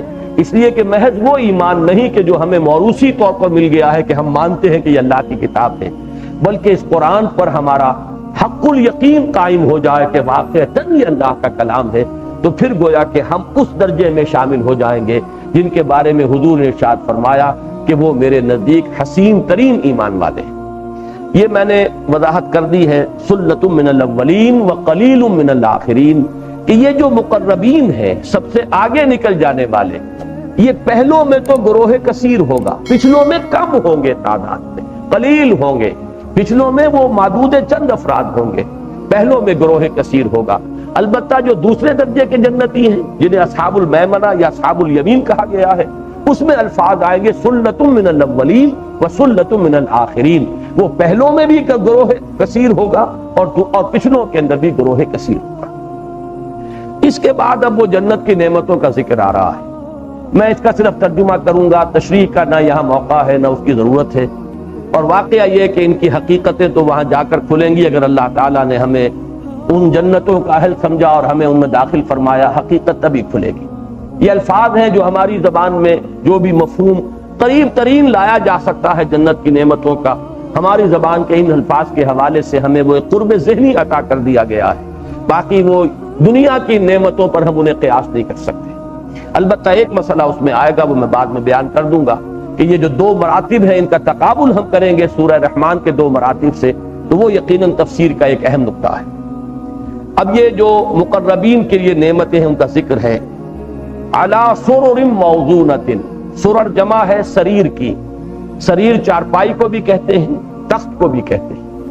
وہ ان تختوں پر ہوں گے کہ جو بڑے زرنگار تخت ہوں گے، جڑاؤ تخت جن میں کہ ہیرے جواہرات لگے ہوئے ہوں گے، متکئین علیہا متقابلین، اور وہ اس پر ٹیک لگائے بیٹھے ہوں گے ان تختوں پر، متقابلین آمنے سامنے۔ متقابل کا لفظ قرآن مجید میں متعدد مقامات پر آیا اہل جنت کے لیے، وہ اس حقیقت کے اظہار کے لیے کہ ان کے دلوں میں کوئی کدورت نہیں رہے گی، بلکہ آمنے سامنے آنکھیں چار کر کے وہ لوگ بیٹھتے ہیں جن کے دلوں میں محبت ہوتی ہے، جن کے دلوں میں کچھ بھی کدورت ہو وہ نگاہیں پھیرتے ہیں، وہ ایک دوسرے کی طرف سے رخ موڑتے ہیں، متقابلین آمنے سامنے، نہایت دوستانہ ماحول میں۔ اور میں نے بارہا وہ قول سنایا ہے حضرت علی رضی اللہ تعالیٰ عنہ کا، وہ بہت ضروری ہے ذہن میں رکھیے۔ سورہ ہجر کی آیت کے حوالے سے انہوں نے فرمایا، کیونکہ سورہ ہجر میں فرمایا گیا ہے کہ جنت میں جب ہم اہل جنت کو داخل کریں گے، وَنَزَعْنَا مَا فِي صُدُورِهِم مِّن غِلٍّ إِخْوَانًا عَلَىٰ سُرُرٍ مُتَقَابِلِينَ، ہم ان کے دلوں میں اگر کوئی کدورت ہوگی تو وہ نکال لیں گے، پھر وہ جنتوں میں جب ہوں گے تو وہ بالکل بھائیوں کی طرح آمنے سامنے بیٹھے ہوں گے۔ تو حضرت علی کا یہ قول ہے کہ یہ میرے اور معاویہ کے بارے میں یہ قول جو ہے قرآن مجید کا نازل ہوا ہے، اس لیے کہ ظاہر بات ہے کہ دنیا میں جب باہمی خانہ جنگی ہوئی ہے تو کچھ نہ کچھ دل پر میل آ ہی جاتا ہے، کتنا بھی آئینہ قلب جو ہے وہ صاف و شفاف ہو، کچھ نہ کچھ قدورت دنیا میں اس کے ذریعے سے آنی جو ہے وہ بالکل قرین قیاس ہے۔ تو حضرت علی فرماتے ہیں کہ جب ہم جنت میں داخل ہوں گے، میں بھی اور میرا بھائی معاویہ بھی، تو اللہ تعالی ہمارے دلوں میں بھی کچھ قدورت ہے ایک دوسرے کی طرف سے اس کو نکال دے گا۔ وَنَزَعْنَا مَا فِي صُدُورِهِم مِّن غِلٍّ إِخْوَانًا عَلَىٰ سُرُرٍ مُتَقَابِلِينَ، وہی لفظ ہے یہ عَلَىٰ سُرُرٍ مَوْضُونَةٍ مُتَّكِئِينَ عَلَيْهَا مُتَقَابِلِينَ يَطُوفُ عَلَيْهِمْ وِلْدَانٌ مُخَلَّدُونَ، ان کے سامنے گردش میں ہوں گے وہ لڑکے خادم نوجوان جو ہمیشہ نوجوانی ہی کی حالت میں رہیں گے۔ ظاہر بات ہے کہ مجلسی خدمات جو ہے یہ سرو کرنا، اس میں نو عمر لڑکے جو ہیں عام طور پر وہی اس خدمت کے لیے موضوع ترین ہوتے ہیں۔ پھر یہ کہ جو لوگ مزاج سے واقف ہو جاتے ہیں اب دنیا میں تو یہ ہے کہ آپ کے ہاں کوئی لڑکا اس طرح کا کام کر رہا تھا، پھر وہ بڑا ہو گیا، اب گھر میں پردے کا سوال بھی آ جائے گا، وہ باہر نکلا، اب پھر کوئی بچہ آپ لائیں گے، اس بچہ کو جو ہے پھر کام سکھائیں گے، پھر وہ کچھ آپ کے مزاج سے موافقت حاصل کرے گا، کچھ اس کو واقفیت ہوگی، پھر وہ چلتا بنے گا۔ تو یہاں مخلدون کے لفظ میں یہ کہ وہ ہمیشہ اسی عمر پر رہیں گے، ہمیشہ وہی خدمت گاری کے اندر موجود رہیں گے۔ جیسے حضرت انس کا معاملہ حضور کے ساتھ ہے، 9 برس خادم کی حیثیت سے حضور کے پاس رہے حضرت انس ابن مالک رضی اللہ تعالیٰ۔ تو اس طریقے سے یہ نقشہ کھینچا گیا ہے، یطوف علیہم ولدان مخلدون، وہ نوجوان، وہ ان کے غلمان جو خدمتگار ہوں گے، لڑکے، اور وہ ہمیشہ اسی عمر پر رہیں گے۔ بے اکواب، وہ اپنے ہاتھوں میں، اکواب کوب کی جمع ہے، یہ کوب اور کپ، انگریزی کا کپ اسی سے لفظ یہ نکلا ہوا ہے، لیکن یہ کہ ایک صراحت یہ ملتی ہے اصحاب لغت کی طرف سے کہ کوب اس پیالے کو کہیں گے جس میں کنڈا نہ ہو، عروہ نہ ہو، جبکہ کپ جو ہے چائے کا اس میں کنڈا ہوتا ہے، پیالہ ہو لیکن اس میں کوئی کنڈا نہ ہو پکڑنے والا۔ بے اکواب و اباریق، ابریق کہتے ہیں لوٹے کو، یہ فارسی سے عربی میں یہ لفظ آیا ہے۔ آبریز، آبریز کہتے ہیں جس سے پانی کہیں ڈالا جائے، پانی ڈالنے والا آلہ، تو وہ ہے جس سے کہ ابریق بن گیا، اس کی جمع اباریق ہے۔ وکاسن، یہ بھی پیالہ ہے، من معین، یہ شراب جو بھی جنتیوں کو ملے گی بڑی نتھری ہوئی، صاف اور شفاف، یہ پانی بھی اگر صاف اور شفاف ہو اس کے لیے لفظ معین آتا ہے، اور شراب بھی ہو تو صاف شفاف دمکتی ہوئی تو وہ بھی یہ معین۔ معلوم یہ ہوا کہ ان محفلوں میں جام گردش میں ہوں گے اور سراہیاں گردش میں ہوں گی، بِأَكْوَابٍ وَأَبَارِيقَ وَكَأْسٍ مِّن مَّعِينٍ، لیکن وہ جو شراب ہے جو اہل جنت کو سرو کی جائے گی اس کی شان کیا ہے؟ لا يُصَدَّعُونَ عَنْهَا وَلَا يُنزِفُونَ، نہ اس سے کوئی سرگرانی ہوگی، نہ وہ دماغ کو چڑھے گی، نہ اس سے اعضاء شکنی ہوگی۔ دنیا کی شراب کے دو یہ اوصاف ہیں، اور دوسرے یہ کہ اس سے پھر عقل جاتی رہتی ہے، وَلَا يُنزِفُونَ، نہ ہی ان کی جو عقل ہے وہ زائل ہوگی، ان کا شعور اور ہوش بھی زائل نہیں ہوگا، سرور ہوگا، کیف ہوگا۔ لیکن دنیا کی شراب میں وہ سرور اور کیف کے ساتھ یہ فاقر العقل کر دینے والا معاملہ بھی ہو جاتا ہے انسان کا، اور عقل ہی اصل شے ہے، وہ زائل ہو گئی تو پھر رہ کیا گیا۔ اور دوسرے یہ کہ اعضاء شکنی اور خمار اور پھر وہ سرگرانی، یہ سب چیزیں نہیں ہوں گی۔ لا يصدعون عنها ولا ينزفون وفاکہۃ مما یتخیرون، اور وہ جو چھوکرے یا وہ نوجوان ہوں گے، ولدان مخلدون، وہ لیے پھر رہے ہوں گے جیسے سرو کیے جاتے ہیں، کہ تشت ہوں گے کہ جن میں میوے ہوں گے جو وہ ان کی اپنی پسند کے ہوں گے، جو میوے وہ چاہیں گے۔ تخیر خیر سے، اختیار بھی اسی سے بنا ہے باب افتعال میں، کسی چیز کو پسند کرنا۔ یتخیر، یہ تخیر ہے باب تفعل سے، کسی چیز کو چن لینا۔ اب ظاہر بات ہے کہ میوے ہیں، کسی کو کوئی میوہ پسند ہے، کسی کو کوئی میوہ پسند ہے، وہ لیے پھر رہے ہوں گے، اور ان میں سے جو جس کو پسند ہوگا وہ اس میں سے اٹھا لے گا۔ وَفَاكِهَةٍ مِّمَّا يَتَخَيَّرُونَ وَلَحْمِ طَيْرٍ مِّمَّا يَشْتَهُونَ، اور پرندوں کے گوشت کہ جو ان کو پسند ہوں گے۔ یہ اشتہا سے لفظ یشتہون، شہوت، شہوت ہمارے ہاں خاص طور پر جو ہے وہ ایک جنسی شہوت کے لیے مستعمل ہے، ویسے انگریزی میں لیبیڈو جو ہے وہ اصل میں وہ تمام جتنی بھی حیوانی خواہشات ہو سکتی ہیں، کام و دہن کی لذتوں کا جتنا سلسلہ ہے اس کے لیے لفظ استعمال ہوتا ہے۔ اردو میں ہم بھوک کے لیے تو اشتہا کا لفظ بولتے ہیں، مادہ ایک ہی ہے، اور جنسی جذبے کے لیے شہوت کا لفظ بولتے ہیں، لیکن در حقیقت اپنے اصل کے اعتبار سے یہ ایک ہی مادے سے نکلے ہوئے الفاظ ہیں، ایک پیٹ کی طلب ہے اور ایک انسان کی جنسی طلب ہے۔ تو وَلَحْمِ طَيْرٍ مِّمَّا يَشْتَهُونَ، اور وہ پرندوں کا گوشت جن کی ان کو اشتہا ہوگی، جس کو وہ خواہش ہوگی، چاہیں گے۔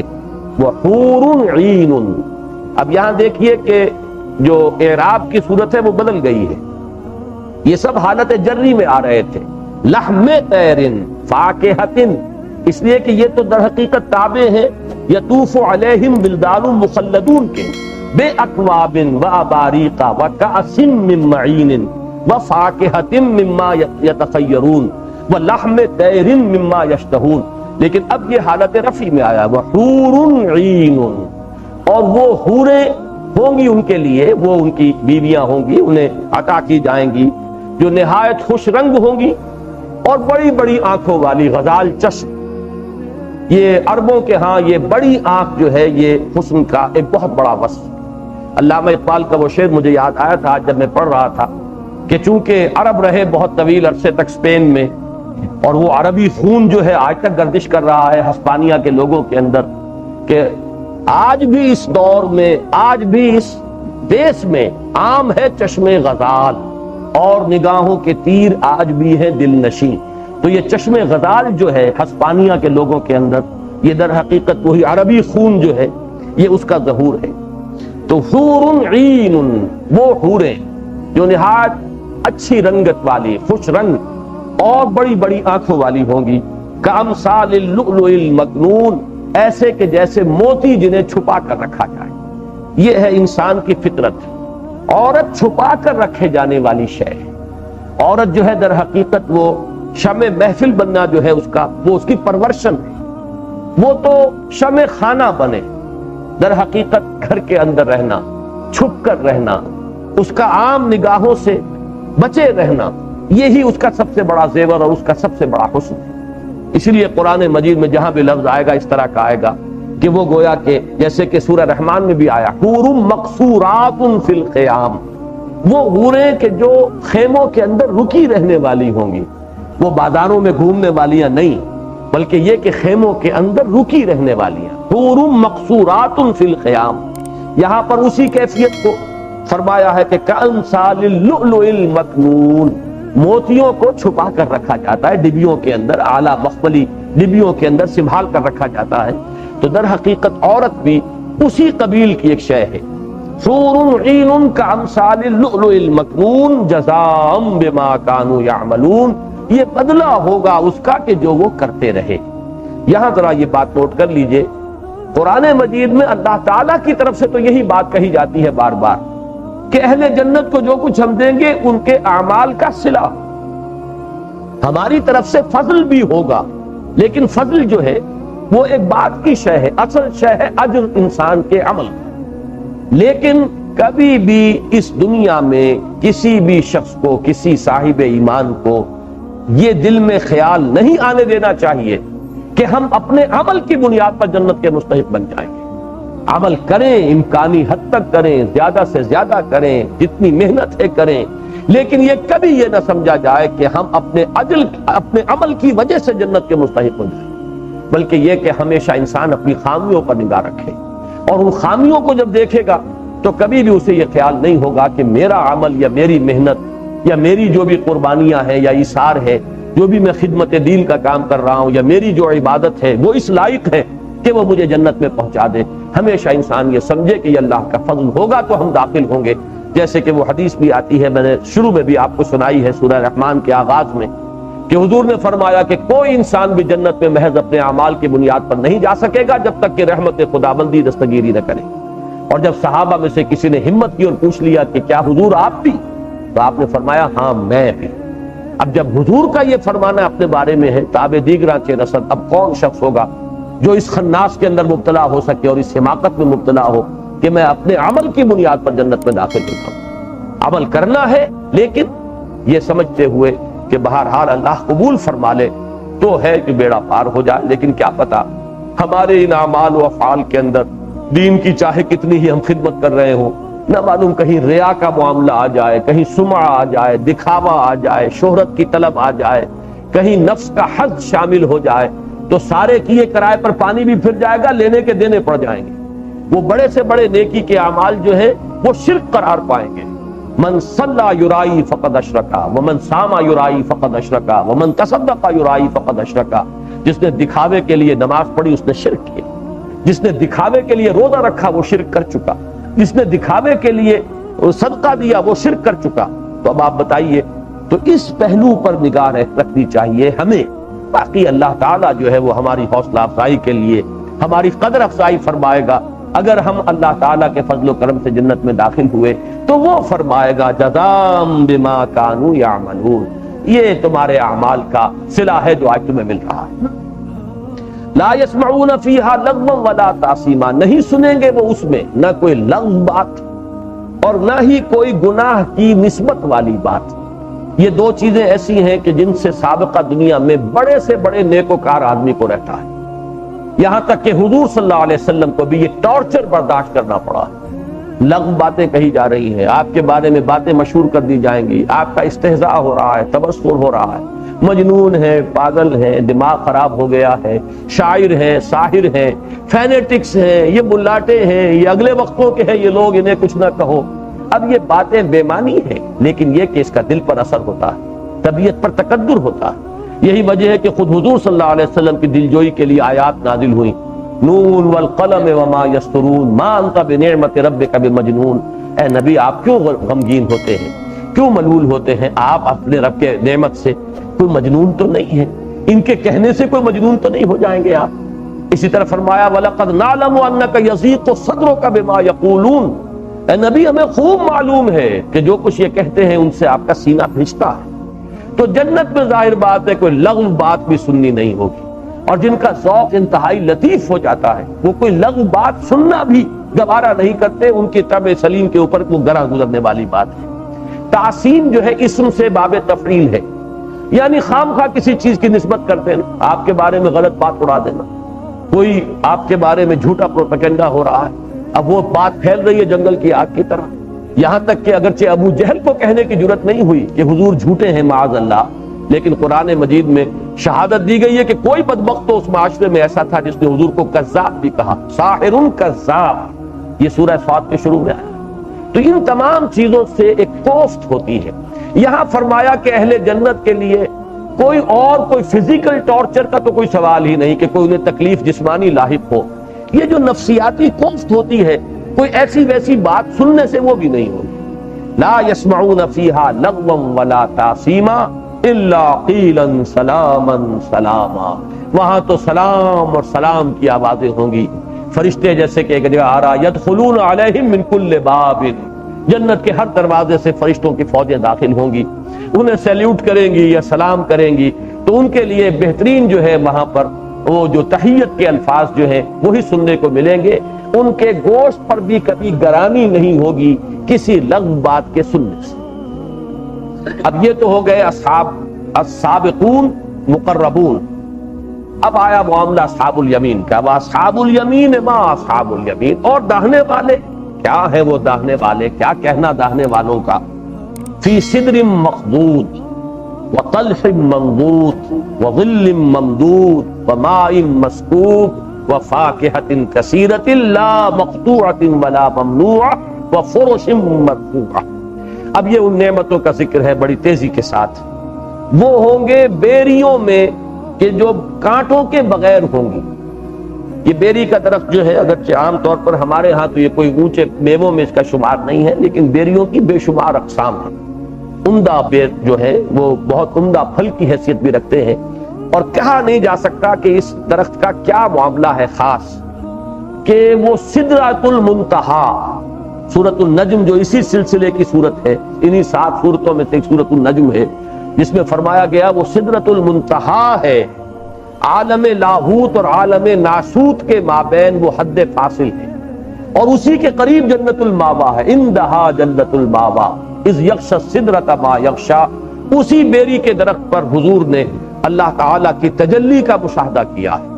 کون سے انوار و تجلیات تھے اس وقت، وہ ہماری زبان جو ہے ان کا تحمل نہیں کر سکتی، ہمارے احساسات اور تخیل میں وہ چیزیں نہیں آ سکتی، اس لیے فرمایا اذ یغشی السدرۃ ما یغشی، یہ سورۃ النجم میں ہم پڑھ چکے ہیں، جبکہ بیری کے درخت کو ڈھانپے ہوئے تھا، جو ڈھانپے ہوئے تھا، کیا ڈھانپے ہوئے تھا یہ تم نہیں سمجھ سکتے، تو وہ بھی بیری کا درخت ہے۔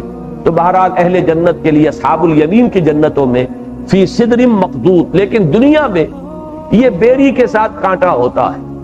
مخضود کہتے ہیں کسی کانٹے کو چھانٹ دینا، علیحدہ کر دینا، تو بیری کے درخت تو ہوں گے لیکن کانٹوں والے نہیں، کانٹے نہیں ہوں گے۔